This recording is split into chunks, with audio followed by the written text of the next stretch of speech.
The landlords want to be compensated immediately before they leave the tents. But that is absolutely impossible because we have to do the evaluation process and ascertain proper data and also, find out the magnitude of how we should support them to relocate them, and we'll come up with options for them. Shortly after the collapse of Kiteezi landfill, which buried houses and killed dozens of people, government identified 4 categories of people for compensation. These included people whose property were covered by garbage, those whose property were destroyed to create passage for the rescue equipment, and those whose property were submerged by the backflow of water as drainage channels were blocked by garbage, as well as people who owned property in the 200-meter buffer zone that was created for safety. Initially, government settled the affected people in the temporary camp at Kiteezi Church of Uganda Primary School playground as it processed their compensation. However, 2 months later, the Office of the Prime Minister, together with KCCA, opted to close the camp, giving each family 2 million shillings for temporary resettlement, with promises to process their compensation in the shortest time possible. A year later, only those whose property were destroyed to create passage for rescue equipment have been compensated. How can you pay those who got the opportunity to evacuate their property from the houses and leave those whose houses were entirely buried in the garbage?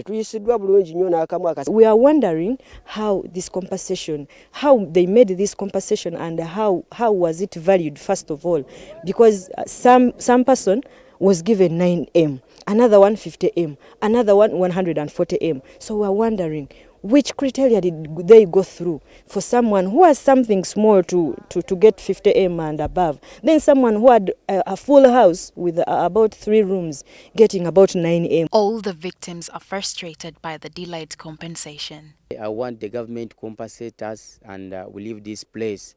Even I don't want to think about this place anymore. They have visited various offices to seek clarity, but no clear answer has been given to them. Bonna buli omu ayogera bibye ebintu bino nti bibuzaabuza gavumenti eno simanyi oba lwaki abantu bano tebasobola kwogera kintu kimu otutuke wa idi n'ayogera kirala wa road mayor n'ayogera kirala ne wa RDC n'ayogera kirala tekisoboka. As leaders, we have led them into different offices, especially Prime Minister's office, the Executive Director's office, that is KCCA, and what the director says that the process is in pipeline. We should be patient. Even when they tried to petition President Museveni, who visited Wakiso district last month, the effort failed. Nga ffenna essuubi lyali mu President Museveni kuba atambudde awantu wangi.